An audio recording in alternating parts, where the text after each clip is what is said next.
За 5 дугаар бодлогын бодолтой яа. 5 дугаар бодлого. За fx-ийн цэв язгуур x энэ функцийн хувьд 1 дээр 2 дээр 2-ын 2 зэрэгтэй хэмжлэгээр 2-ын 10 зэрэгдэх 10 зэрэгт гэсэн аргументуудын утгуудын нийлбэрийг олно.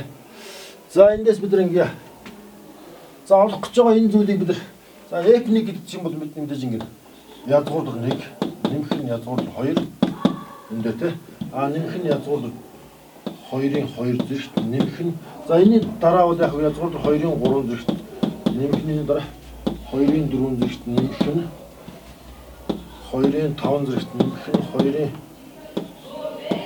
6 зэрэгт нэмэх нь за гэх мэтлэнгээр 2-ын 10 зэрэгт байж байгаа. За эдгээр нийлбэрийг олно гэсэн үг. За энэ нийлбэрийг олохдоо одоо би ингэж 2-ын тэгш зэрэгтүүд нь 2-ын тэг зэрэгтэй. За эдгээр нь бол бүгд язгуураас гарна. Тэгэхээр за эдгээрийг гаргаа биччих юм бол эндээс бол 1 гарна, нэмэх нь эндээс 2 гарна. Эндээс яг үгээр эндээс бол 2-ын 2 зэрэгт гарна. Эндээс 2-ын 3 зэрэгт ихэмшлэнгээр 2-ын за энэ дүү ихэмшлэн бичих байлээ. 2-ын 4 зэрэгт нэмэх нь 2-ын 5 зэрэгт гэж. Эндээс за нэмэх нь за одоо яг хөглөөр одоо сондгоо зэрэгтүүдийг авчих. Сондгоо зэрэгтүүдийг авчихсан энд язгуур дөр 2-той. Дахиад энд язгуур дөр 2-ын кубтэй. За тэгвэл энд эдгээрээс одоо эндээс гихмишлэнгээр яг энэний өмнө яг 2-ын 9 зэрэгтэй байгаа. Эдгээрээс би язгуур дөр 2-ыг хаалтны өмнө гаргачих. Тэгэх юм бол энд бол 1 үлдэнэ. Нэмэх нь энд болохоор язгуур дөр 2-ын квадрат үлдээд 2 гарна. За тэрний дараа эндээс болохоор язгуур дөр 2-ын 4 зэрэгт үлдээд тэрнээс чи 2-ын 2 зэрэгт гарна. Нэмэх нь гихмишлэнгээр нэмэх нь за 2-ын 9 зэрэгтээс юу гарах вэ гэхээр 8 зэрэгт бол 2-ын 4 зэрэгт гарна. 2-ын 4 зэрэгт гарч байна. За одоо эдгээр цааш нь бодож хэлэхдээ болчихно л да. За тэгээд ингээ энд 2 шууд тооцоо хийчих та.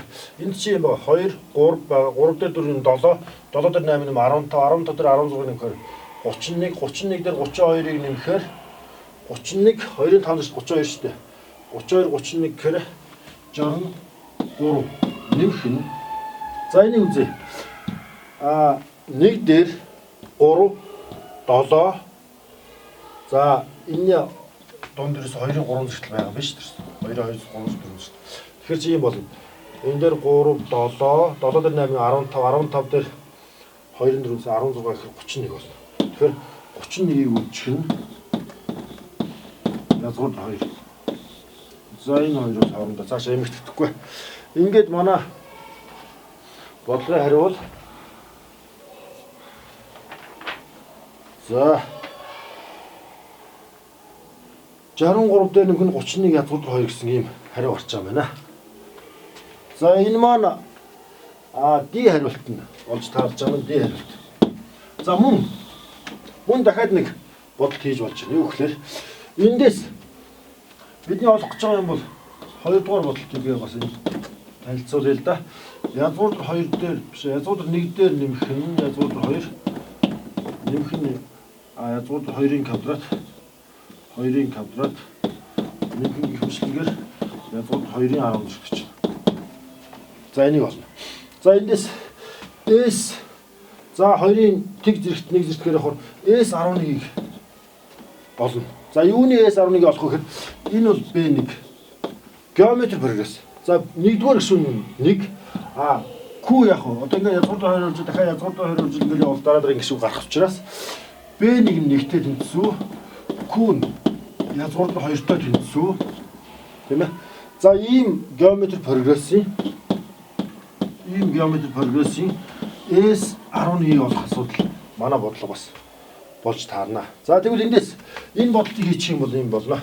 S11 гэдэг чинь B1-ийг үржих нь Q-гийн 11 зэрэгт Q-гийн зэрэгт хасах 1 хуваах нь Q-гээс 1. За юм байна. Тэгэхээр B1 гэдэг бол 1 болчихно. За тэгвэл Q-гийн 11 зэрэгт гэхээр яг язгуур 2-ын 11 зэрэгт хасах нь 1 язгуур 2-оос хасах нь 1 гэсэн. За одоо эндээс язгуур дээр 2-ын 10 зэрэгт нь 2-ын 5 зэрэгт буюу 32 болно. 32 язгуур дээр 2 хасах нь 1. За энийг хосомгоор үрж дээш нь гаргачих. Нэмэгтэй хосомгоор үржих юм бол энэ хуваарт 1 болно. Энэний хасалтаа нэмэгтэйгээр үржээд за яг энд би үржүүлж ил да. Язгуур дээр 2-аас 1 байгаа. Тэгээд язгуур дээр 2 дээр нэмэх нь 1. Язгуур дээр 2 дээр нэмэх нь 1-ээр үржиж байгаа өсөж байгаа гэсэн үг шүү дээ. За тэгэх юм бол эн чинь 2-оос хасах 1 буюу эн чинь хуваарт 1 болно. За дээдлийн энийг одоо гişүнчлэн үржил дуусчихна. Тэгэхээр за язгуур дээр 2-той хэсгүүд хаана гэхээр за бүх тоонд нь авчихъя. Энэ хоёр чинь 32 инхээр чинь 64 болно. 64 эндээс нэг хасчихар чинь 63 болно.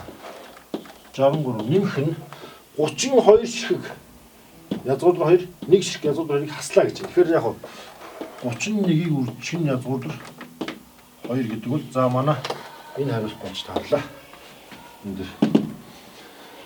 За ийм байдлаар бодож болж байна. За миний хийсэн хоёр бодолт бол эхлээд бол яасан гэхээр юу хоёрын зэргүүдийн тэгш зэрэгтэйг нөгөө хоёр зэргийн язгуураас гашууд гарах учраас бүх хэсгүүдийг аваад гарч чадахгүй сондгоо зэрэгтэй бол тэрийг язгуур дээр нэг удаа ерөнхий өрсөлдөх хаалтны өмнө гаргахад яг үлдэгдүүд нь тэгш зэрэгтэй үлдээд язгуураас гарчих учраас ингээд тус үрт нь хоёр салгаа тооцоо хийгээд гаргацсан.